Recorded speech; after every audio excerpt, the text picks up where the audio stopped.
Ramu 24 news 365 दिन आपके साथ। मोदी सरकार संविधान व आरक्षण खत्म करना चाहती है, डॉक्टर रामेश्वर उरांव।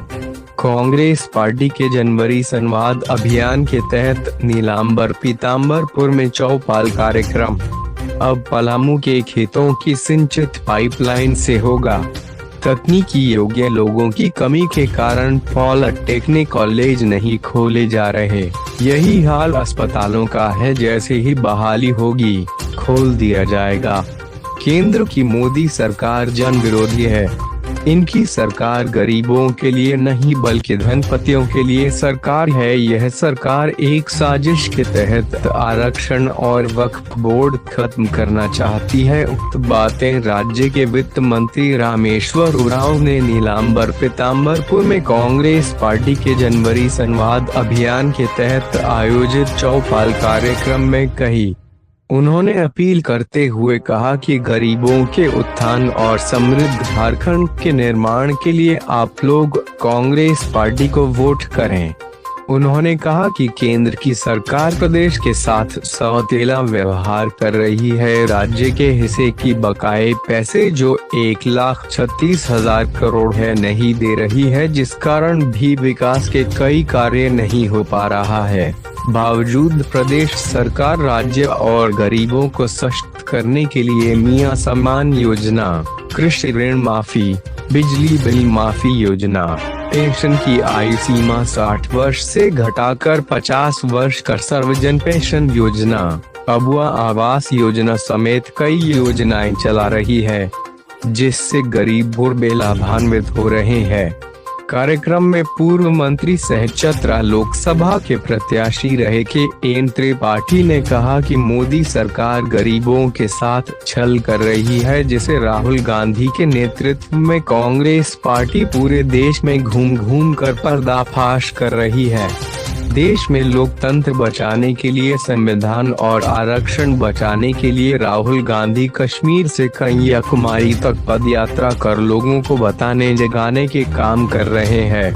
कार्यक्रम में पांकी के पूर्व विधायक देवेंद्र कुमार सिंह उर्फ बिट्टू सिंह, मानस सिन्हा, जिलाध्यक्ष बिट्टू पाठक, लाल सूरज, राम आशीष पांडे, रुद्र शुक्ला, कमलेश सिंह, सुधीर सिंह, तारकेश्वर पासवान, सुरेंद्र शुक्ला समेत कई कांग्रेसी मौजूद रहे। इस कार्यक्रम की अध्यक्षता जिलाध्यक्ष जयेश रंजन पाठक उर्फ बिट्टू पाठक ने किया। पलामू के सिंचाई योजना के बारे में पूछे जाने पर उन्होंने कहा कि नदियों में पानी कम होने के कारण खेतों में पानी नहीं पहुंच पा रहा है। पाइपलाइन के जरिए पानी केनल तक पहुंचाने और फिर नहरों से खेतों तक पानी पहुंचाया जाएगा।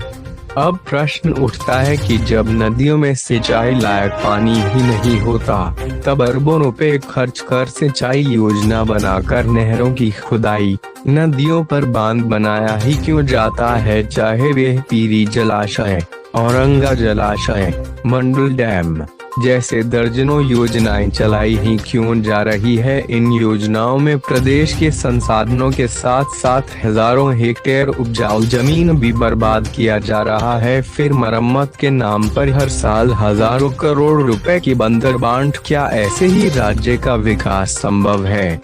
शिक्षा और स्वास्थ्य पर पूछे जाने पर उनका कहना था कि योग्य लोगों की कमी है, इस कारण हॉस्पिटलों में चिकित्सक या तकनीकी महाविद्यालयों को खोला नहीं जा रहा है। जैसे ही बहाली होगी वैसे ही इन निर्मित कॉलेजों को सुचारू रूप से खोला जाएगा। अब सवाल उठता है कि जब योग्य लोग ही नहीं है तो करोड़ों रुपए खर्च कर हॉस्पिटल या कॉलेज खोले ही क्यों जाते हैं? राज्य में लाखों रिक्तियां खाली है, लोगों को हायर कर इन खाली पदों को क्यों नहीं भरा जाता?